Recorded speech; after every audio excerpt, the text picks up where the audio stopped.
Hello and good evening. My name is Max Chaiet. Today I will be discussing with you the works of Christo and Jeanne-Claude, a married couple who are well known for their environmental works of art. On June 13th, 1935, two babies were born in separate parts of the world, a boy and a girl. Little did they know their fate would soon be linked. Christo was born in Gabrovo, Bulgaria. Christo showed talent in fine arts at a very young age, attending Vienna Academy of Fine Arts later in his schooling. Jeanne-Claude Marie Denet was born in Casablanca, Morocco. Her father was a military officer with French citizenship. Christo and Jeanne-Claude met in October 1958 in Paris, France, when Christo was commissioned to paint a portrait of Jeanne's mother. They began to make art together, and the rest, you could say, is history. As they began to create art together, they decided to only use the name Christo instead of putting both artists' names on their work. Although they both played an equal part when creating the art, they decided to do this because of the prejudices against women artists, as well as the fact that it was hard enough for one artist to be successful, let alone two. The couple is famous for their environmental or site-specific works of art. This means that they make large-scale works of art that integrate the surroundings and/or a very specific object in the environment.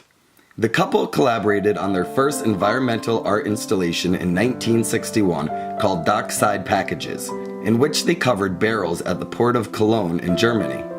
This piece of art was a temporary environmental work of art expanding across the docks on the waterfront of the River Rhine. With the permission of the Port Authority, the artist stacked large numbers of oil drums and cans and then covered them with large rolls of paper and tarps. Cranes and other machinery were used to stack some of them up to 30 feet high, and it would set the scene for them to create crowd-pleasing, site-specific art for the entirety of their careers. In 1962, they would do another oil installation piece, but this time illegally. The artists lined up oil drums in the streets, creating a wall that acted as a divider between two streets in Paris, Rue Bonaparte and Rue des Seines. The artists claimed that this was in response to the construction of the Berlin Wall. When asked why they did it, they replied, "This iron curtain can be used as a barricade during a period of public work in the street, or to transform the street into a dead end." In 1972, Christo and Jeanne created the running fence, which was a white fabric fence supported by steel posts and cables, which ran 18 feet high and extended over 24 miles long. This all took place along the hills in Northern California. It had many different types of interpretations and made the viewers come up with questions of intention, freedom, ownership, limitation of what is deserving of the label art. In 1983, the couple completed Surrounded Islands, which lasted for 2 weeks. With the aid of over 400 workers, they successfully wrapped 11 small islands in Miami's Bay with pink polypropylene floating fabric, extending and floating 200 feet from each island. The free floating fabric was supposed to symbolize how the people of Miami live between land and water.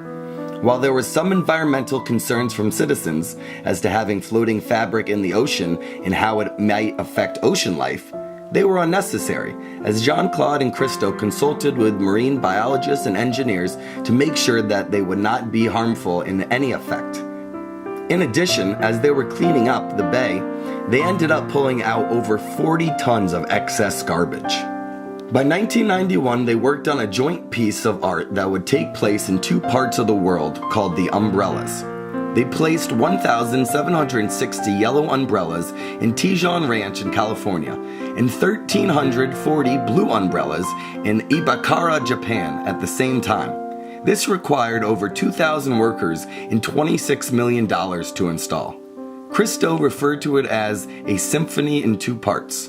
Unfortunately, only a few weeks after the installation, the umbrellas were taken down, as a woman was tragically killed by one in California. For 24 years, Christo and Jeanne had devised a plan. In June 1995, they wrapped the Reichstag building, Berlin, Germany.